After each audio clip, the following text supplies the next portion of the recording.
Nahirapan tayo doon sa Narciso Ramos Highway, going to Langkong from the side of Lanao Sur. Yung Mount Kabugao is a main battle area. Grueling 90 hours akong, 4 na araw akong pukpukan doon.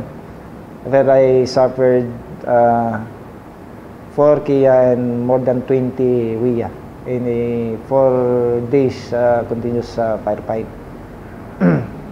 Ang natandaan ko doon, yung isang bundok doon na-occupy ng kalaban, yung kabilang bundok which is mga 300 meters lang sa amin away, na-occupahan namin.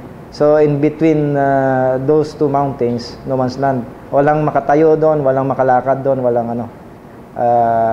So twice kong inattempt na akyatin yung bundok through our recon at saka yung special operations platoon. Yung unang matras yung dahil nagkaroon kami ng casualty na 2 patay at saka may wounded. Ginapang yon. Yung pangalawang attempt namin, nakuha na. So after that, naka-physically support na ako sa ibang battalions nung naklear yung part ng Mount Kabugao na yun. And after that,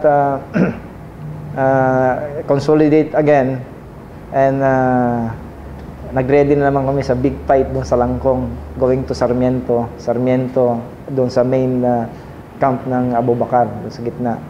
I remember yung Abu Bakar is a complex from Narciso Ramos Highway, pasok ka ng Langkong then Sarmiento. Again, inabutan na namin yung ibang mga units doon, especially mga army units from 6 ID. Then yung kabady naming brigade sa Marines, yung 3rd Marine Brigade under General Benaventura, na 3 weeks na nilang binubutas yung Sarmiento.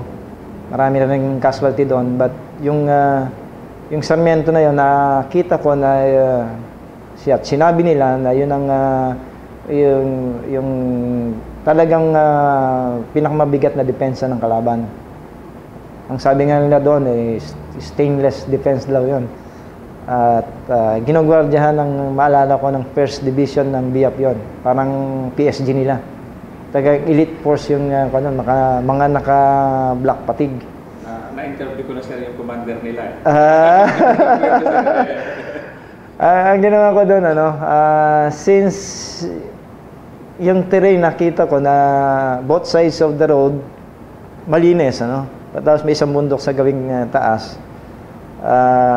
Yung bunker ng kalaban doon is mga siguro 1 kilometer perpendicular na naka-lay fronting yung tropa na manggagaling ng Sarmiento. Kaya kung iisipin mo, pag pinasok mo yung frontally, lahat ng baril sa'yo nasa harapan at yung fire swept area mas malawak. So ang ginawa ko doon, pinag-aralan ko yung terrain at saka yung deployment nila. Una, pinaint attack ko sila ng 2 oras doon sa harapan using my B-150 at saka isang platoon na in-engage sila ng 2 hours doon, bakbakan. While yung the rest of my battalion, mga 2 companies yon, pinagapang ko doon sa may nakita akong creek na sa kaliwa ng karsada na yon. Pero parang ikinakat namin sa likod. Nung natansya ko na nakalampas nila sila doon sa pinaka-trenches nila, umikot kami doon sa likuran nila. So yung kalaban, they are threatened frontally, sa side at saka sa back. Pag anybody na may threat sa likod, talagang kakabahan ka. So nung nakat namin sila sa likod at nakuhanan pa namin sila ng mga bunker, nagtakbuhan na sila. And after mga 10 hours continuous firefight yon, finally nakuha yung gateway to Abu Bakar na yon. While other forces during that time nagmaneuver sa Buldon, papasok doon sa likod. May kabady ako, natatandaan ko yung 25th IB at saka may isang brigade na sumuporta sa amin ng army noon. But dito sila sa gawing left side namin. While we are moving frontally, dito sa side namin and using their 105s. So malaking tulong 'yan sa pagsama-samang pag-akupa at pag-siege ng last defensive stand ng MILF 'yon. And after that, na nakuha na 'yon at nagtakbuhan na. In fact, may nakuha pa akong isang commander nila na buhay. At yun nga, kung na sana tapos na sana siya pero binawalan ako ni General Teodosio. Sabi niya, dali mo dito sa akin at sasalinan ko ng dugo. So, kung ma-remember nyo, nasa TV at saka sa newspaper yon, General Teodosio is transferring blood to a wounded MILF commander. Again, sabi ko nga, magandang pagkakataon. At after all, sabi ko nga sa kanila, we are not enemies in the real sense of the word, but brother Filipino. Yeah. Anong hardest decisions nyo throughout, sir, ng ordeals na yun, sir? Ang pinakamabigat is, kung emotionally charged yung tropa, no? Especially when we sustain casualties, how to evacuate those casualties to safer grounds habang buhay pa sila. I remember the time during the night in Mount Kabugao, mga 5 siguro yung nandun sa paligid ko na umuungol lahat, may tama lahat. I was not able to save them, but I tried very hard to evacuate them to safer ground. Nag-attempt kami ng kinabukasan, umaga. Pag-akit namin, binakbakan pa rin kami. So, dumaman yun naman yung casualty. Yan ang mga desisyon na kailangan ma-recover mo kaagad yung moral, fighting moral ng tropa while you are engaged. And if you will not be able to balance that, mahahawahan lahat Kumbaga sa kuwan pagka commander ka, kailangan pakita mo kahit medyo in the middle of the night, kuminsan medyo lumalambot ka rin. Pakita mo na ikaw ay matigas din at kaya ko kayong i-lead kahit saan pang digmaan ito. So, one time, isa pang hindi ko malimutan isang bata ko tinamaan sa panga. Na laylay na yung panga niya. Pero nung tinums up ko, nag-thumbs up, sabi ko itong bata na ito mabuhay. So, mabubuhay ka ako at gagawin ko lahat ng paraan para mabuhay ka. Hindi na siya makapagsalita dahil panga niya daglag na, tinamaan ng sniper. Pero nababalot siya ng bandage ng puti na Tapos later on, after continuous sniping, firefight again, may isinulat siya sa isang papel. Matandaan ko ang sinulat niya sabi niya, "Sir, would like to make representation to the Chief of Staff or even to President Estrada for the replacement of my broken jaw. Today is my birthday and I'll be married next month." That was kuminsan, nung nabasa ko yun, puro dugo pa nga yung na-preserve ko sabi ko, gagawin kong lahat para mabuhay ka lang. Finally, nung nasettle na yung away doon, medyo naglalo na, na-evacuate ko na rin siya. Sa Biluna pa. Nagkita na lang kami yung sa Warriors, sa Heroes Ward doon sa Biluna. Hindi ko siya nakilala noon. Pero pinatawag naman ako sa headquarters during that time para doon sa hospital visitation with the commandant nun, General Ladja. Sinama niya ako. Itong pinakita ko sa kanya yung sulat ng bata. Pinaserox at pinalaki. And during sa ward visitation doon sa auditorium, binigay niya kay Admiral Fernandez. At binasa sa harapan ng mga staff ng Viluna together with the wives of our senior officers. Naiyak sila. Pero hinahanap ko yung tao na yun, yung pala nasa harapan at naka-bandage siya. Pinatayo siya doon at right there and there, Admiral Fernandez told him, gagawin namin paraan para yung panga mo mapalitan. And by next month, I'll be your ninong sa kasal.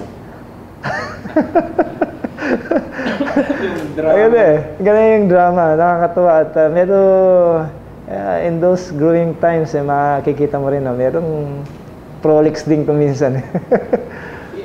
And was there a time, sir, na medyo pinabahan ka rin, sir, during those times? Yes, of course. Kaya lang hindi ko rin mapakita sa kanila.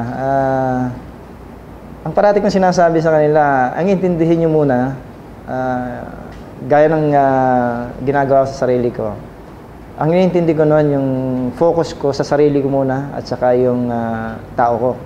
Huwag na natin muna nga kung intindihin yung mga pamilya natin na nasa Luzon o sa mga wala doon sa lugar na critical. Kako sa kanila, parating isipin yun lang, mas safe sila doon kaysa sa inyo. Iligtas muna natin yung sarili natin dito sa pagsasama-sama natin at magiging malakas tayo doon at uuwi tayo lahat na buhay para sa pamilya natin. Yun na lang ang pampalakas ng loob sa kanya. Pag inisip mo kasi kung nasaan yung pamilya mo at kung ano-ano pang ini-entertain mo na kung ano yung nangyari sa kanila, mawawalan ka ng focus, baka yun pa ang ikadisgrasya mo. Yun ang parati kong sinasabi sa kanila. Isipin mo natin tayo andito para siyang hangarin na makabayan at iligtas natin yung sarili natin, gawin natin ng paraan, tapusin ito ng mas mabilis at pagkayari noon, makauwi tayong buhay para sa pamilya natin. Ano nyo pinay-up, sir, yung marine values during those times, sir? Duty, marriage? Yung mga karangalang, katungkulan at kabayanihan.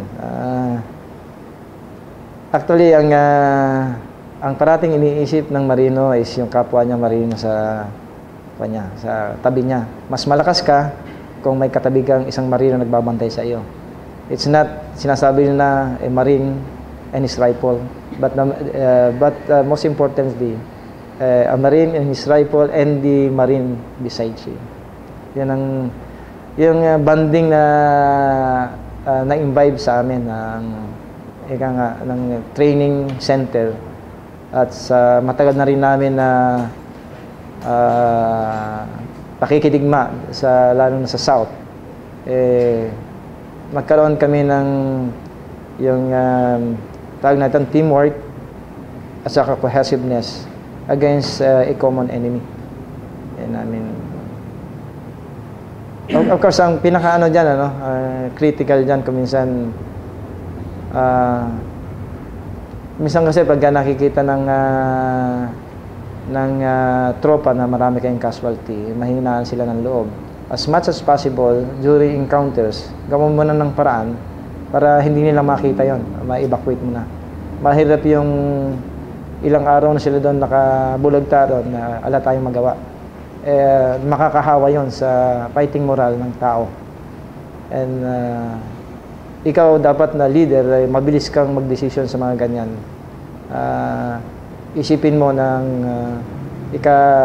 papanalo nyo is nandun sa mga kawal nating mandirigma.